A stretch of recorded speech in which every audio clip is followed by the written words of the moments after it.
अस्सलाम वालेकुम फ्रेंड, मैं हूं अयाज़ अहमद। वेलकम करता हूं आपको अपने यूट्यूब चैनल ग्रीन फ्यूचर में। आज का मेरा टॉपिक है light weight in the garden, क्योंकि रूफ टॉप गार्डन के ऊपर जो है वो ज़्यादा वज़न हम नहीं दे सकते। जैसा कि आप देख सकते हैं, ये मेरा जो गार्डन है ये रूफ टॉप गार्डन है और अभी थोड़ा सा फैलावा भी हुआ है। बाय द वे, इस गार्डन के अंदर आप कोशिश करते हैं कि कम से कम वज़न रहे। बहुत ज़्यादा बड़े प्लांट ला के रखें अगर, तो उनका तो प्लांट का वज़न बहुत ज़्यादा होता है, तो पैसे भी बहुत ज़्यादा होते हैं। तो हम सोचते हैं कि छोटा प्लांट लें और उसको फिर बड़ा करें। तो ये बहुत ज़रूरी है कि प्लांट छोटा ही हो। उसकी वजह ये है कि अगर प्लांट छोटा होगा तो हम उसको अपने हिसाब से मेंटेन रखेंगे, अपना जो हम माहौल दे सकेंगे उसके अंदर वो बड़ा होगा और उसी के अंदर फिर वो ग्रोथ अच्छी सी करता रहेगा। अदरवाइज़ वो ऐसा भी हो सकता है कि सर्वाइव ना कर पाए। बाय द वे, आज का जो टॉपिक है वो ये है कि हम किस तरह से कम वज़न के अंदर अपने पौधों को रख सकते हैं अपने रूफ टॉप गार्डन पे। और स्पेशली ये आज की जो वीडियो बनने जा रही है ये बनने ही उनके लिए जा रही है जिनका गार्डन जो है वो उनकी छत पे, जिस तरह मेरा गार्डन जो है वो मेरी छत के ऊपर, ये देख सकते हैं आप सामने बिल्डिंग्स वगैरह हैं।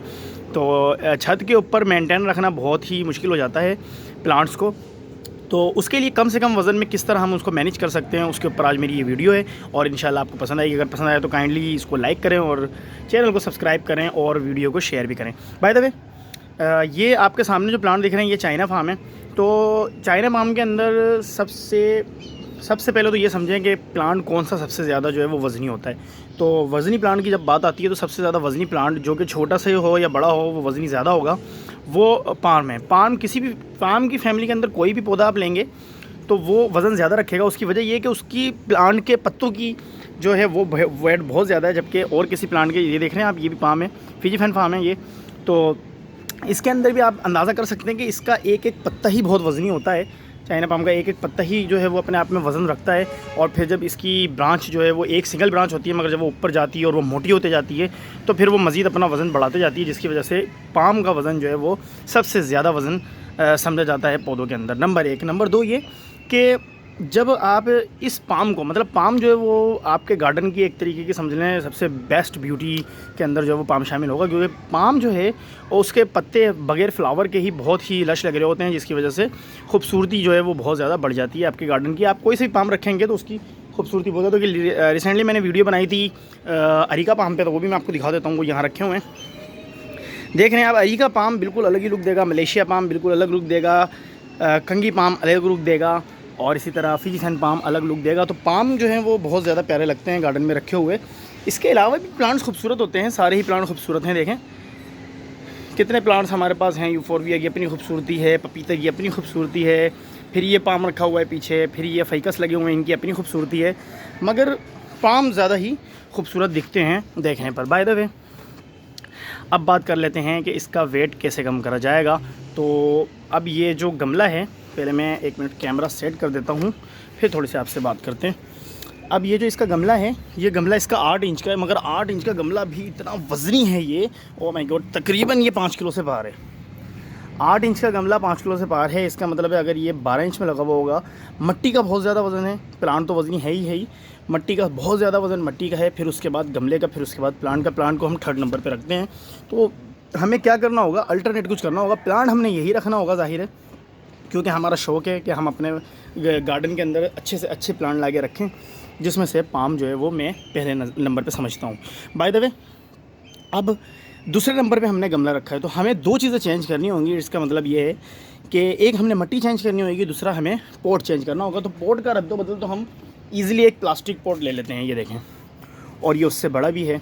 हालांकि ये भी 8 इंच 9 इंच वाला ही गमला है, मगर क्योंकि इसका शेप इस तरह डिज़ाइन करा गया है कि ये उससे काफ़ी बड़ा लगता है देखने पे। ये देखें, बराबर में रख दिया है मैंने।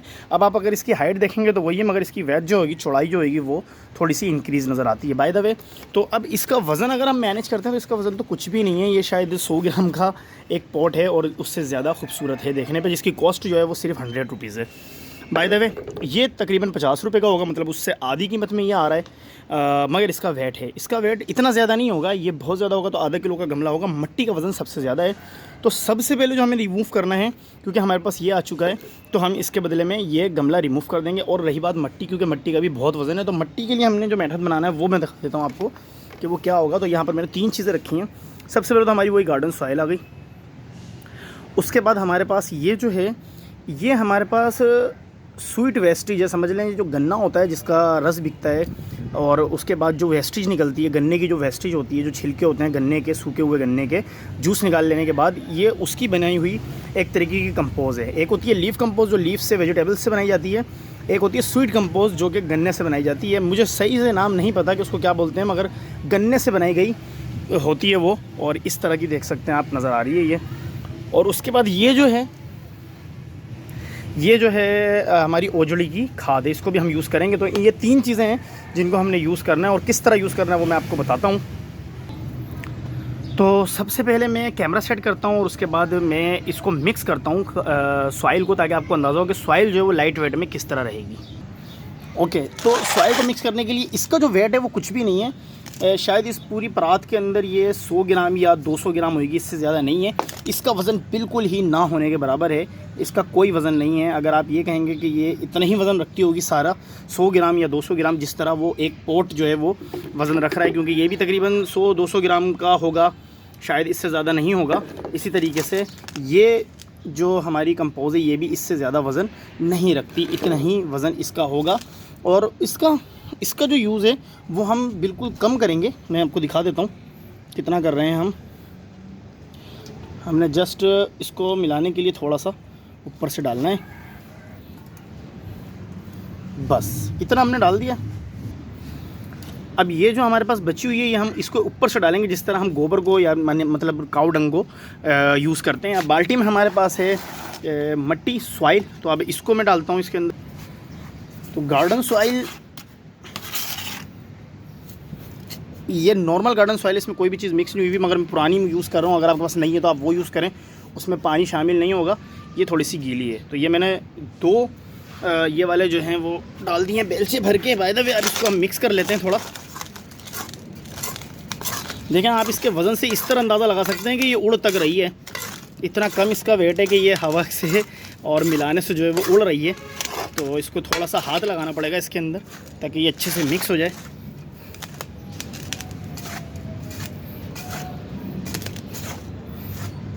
ओके, तो ये अब तकरीबन मिक्स हो चुकी है। तो ये कितना इजी है, आपने देखा कितना इजी था, ये बिल्कुल आसानी से हो गया। अच्छा, और रही बात, मैं एक चीज़ मिस कर रहा हूँ यहाँ पर। मैंने आपको कंपोस्ट का नहीं बताया कि ये कंपोस्ट कहाँ से अवेलेबल होगी। ये किसी भी गार्डनर शॉप से आप ले सकते हैं, ये आपको ईज़िली मिल जाएगी। और लीफ कंपोस्ट के मुताबिक ये सस्ती मिलेगी। मतलब लीफ कंपोस्ट अगर आपको पड़ रही होगी आई थिंक कि 750 रुपये में 50 kg का बोरा आ रहा है, तो ये आपको तकरीबन 450 रुपये में 50 kg मिल जाएगा, या हो सकता है इससे कम में भी अवेलेबल हो। अब हम इन सारी चीज़ों को साइड पे कर देते हैं और अपना प्लांट पहले आगे कर लेते हैं, बल्कि कैमरा ही उस तरफ घुमा लेता हूँ मैं। तो ये हमारा प्लांट है। अब सबसे पहले हमने इसको जो है वो डिसमाउंट करना है इस पोट में से, कि पोट ही काफ़ी वज़नी होगा। मैं देख लेते हैं कि क्या होता है।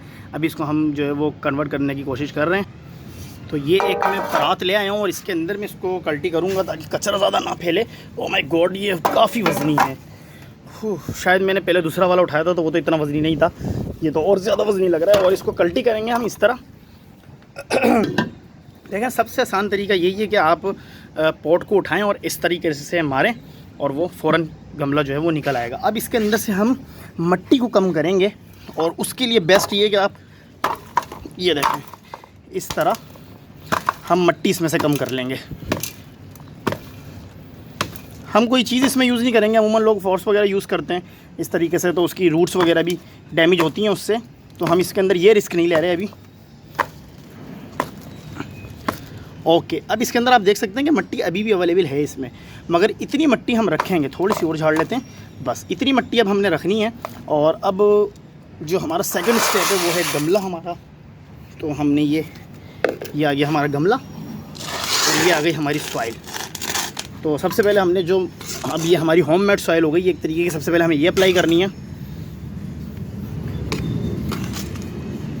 इससे हम इसको एक हिस्सा भर लेंगे इससे। ये हमने एक हिस्सा इससे भर लिया। अब 3 हिस्से हमारे खाली हैं, तो इसको हम लेवल कर लेते हैं। और अब हम एज इट इज़ ये प्लांट उठा के अपना इसके अंदर रख देंगे। अच्छा, एक चीज़ मैं आपको और बताऊं, अगर आपको ऐसा लगता है कि बहुत ही ज़्यादा रूट्स हैं, तो आप ये जो मोटी वाली बड़ी वाली रूट्स हैं ना, ये काट भी सकते हैं। मैं बाय द वे नहीं काटूंगा, मैं इसको ऐसे ही के अंदर ही दबा दूंगा। अब इसको मैंने बीच में ही पकड़ा हुआ है बिल्कुल। अब मैं इसके अंदर मज़ीद जो है वो सॉइल ऐड करने लगा हूँ।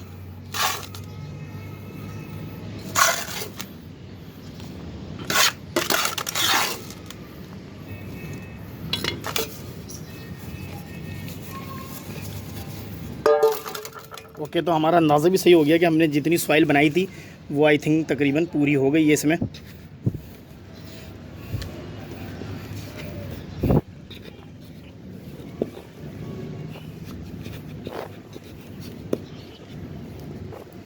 और मैंने इसको ऊपर से अच्छी तरह दबा दिया क्योंकि ये बहुत लाइट वेट है। अगर हम इसको दबाएंगे नहीं तो ये अंदर बिल्कुल खोखला ही रहेगा और हमारा प्लांट ही फिर टेढ़ा मेढ़ा हो जाएगा आगे पीछे, तो हमने ऐसा नहीं करना है। ओके, तो अब ये रुक गया। अब ये चीज़ जो मैंने पहले आपको बताया ओजड़ी की खाद, मैं इसको थोड़ा सा घुमा लेता हूँ। ओके, अभी पानी डलेगा तो ये पकड़ लेगी इसको। तो ये अभी मैंने ओजड़ी की खाद इसके ऊपर से डाल दी है। अब मैं इसको भी फैला देता हूँ। ये बहुत ज़्यादा मोटे फार्म में आपने नहीं डालना। ये देखें, इसको थोड़ी सी अगर हाथ से भी तोड़ लेंगे तो कोई इशू नहीं है। अब इसको भी मैंने दबा दिया है इसी तरह।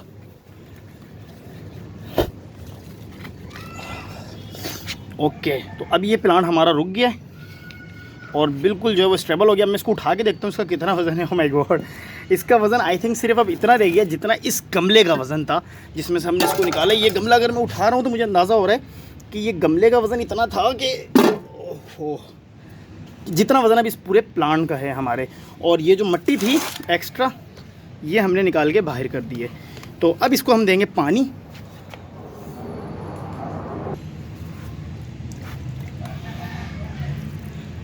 पानी हम इसको फर्स्ट टाइम में ज़्यादा देंगे ताकि पानी की कमी ना हो। याद रखें, जब प्लांट को आप रीपोर्ट करते हैं तो रूट्स को हवा लगती है और रूट को हवा लगने की वजह से प्लांट जो है वो स्ट्रेस में आ जाता है। और पानी की अगर उस वक्त ज़रा सी भी कमी हो गई तो प्लांट फिर सर्वाइव नहीं कर पाएगा। तो ये चीज़ बहुत ज़रूरी है। और कोशिश करें जब प्लांट को रिपोर्ट करें तो उसको शेड में रख दें और 1-2 दिन वहीं पर ही पड़ा रहने दें और उसके बाद आप उसको दोबारा वापसी सनलाइट में या सेमी शेड में रख सकते हैं। तो अभी आपको अंदाज़ा हुआ होगा कि हमने किस तरीके से इसको चेंज किया है। और ये देखें, ये प्लांट हमारा पुराना वाला था और ये नया वाला है। अभी पहले से बेहतर लग रहा है, देख सकते हैं आप। इस तरीके से जो है वो हमने इसको मैनेज करा और बहुत ही ज़बरदस्त रिज़ल्ट पाया है। और अब पानी क्योंकि मैंने इसमें ऐड कर दिया, तो तकरीबन आधा किलो पानी मैंने इसके अंदर ऐड कर दिया, मतलब हाफ़ लीटर पानी ऐड हुआ है। तो अभी मैं इसको उठा के देखता हूँ। ओके, तो अभी भी इतना कोई ख़ास फ़र्क नहीं आया है। ज़ाहिर है पानी तो जब हमने ये वाली मिट्टी थी और ये वाला पोट था तब भी इतना ही देना था, तो तब वज़न मज़ीद इसका डबल हो जाता और अभी मैनेज हो गया है। तो इस तरह हमें अंदाज़ा हुआ कि हम किस तरीके से लाइट वेट प्लांट और ख़ूबसूरत प्लांट तैयार कर सकते हैं जिस पे ख़र्चा भी हमारा बहुत ही कम आ रहा है। तो इसी के साथ मुझे दीजिए इजाज़त। इंशाल्लाह हाज़िर होंगे नेक्स्ट वीडियो में। अपना बहुत सारा ख्याल रखिएगा। अल्लाह हाफिज़।